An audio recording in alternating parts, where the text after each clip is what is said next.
Ops, GCash error naman guys dahil meron nagpa-cash in sa atin Gcash to Gcash pero ito yung nakalagay. Ang sabi, please re-login daw.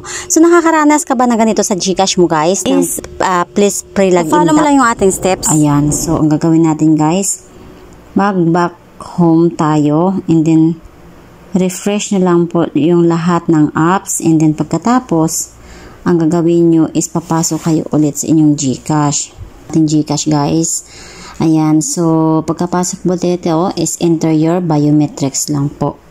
Biometrics finger or PIN number.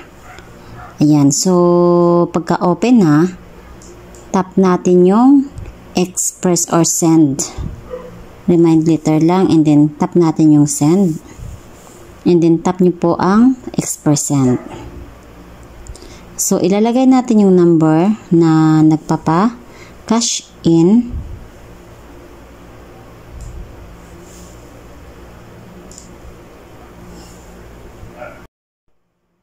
So, pagka-enter ng number guys, ay hindi na siya red. Wala nang nakalagay dyan na please enter PH number. So, ilalagay natin yung amount and then pagkatapos ay tap nyo lang po yung next. Pagka-tap nyo yung next, makikita nyo yung pangalan dito sa ibabaw and tap nyo lang yung box na confirm. Ayan. And send.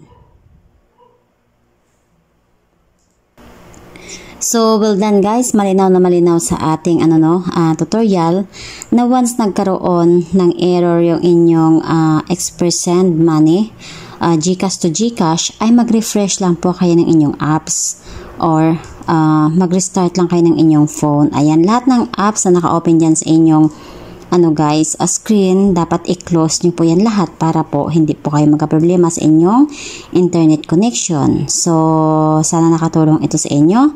And kung oo, please don't forget to hit like, subscribe, and share na rin sa ating video.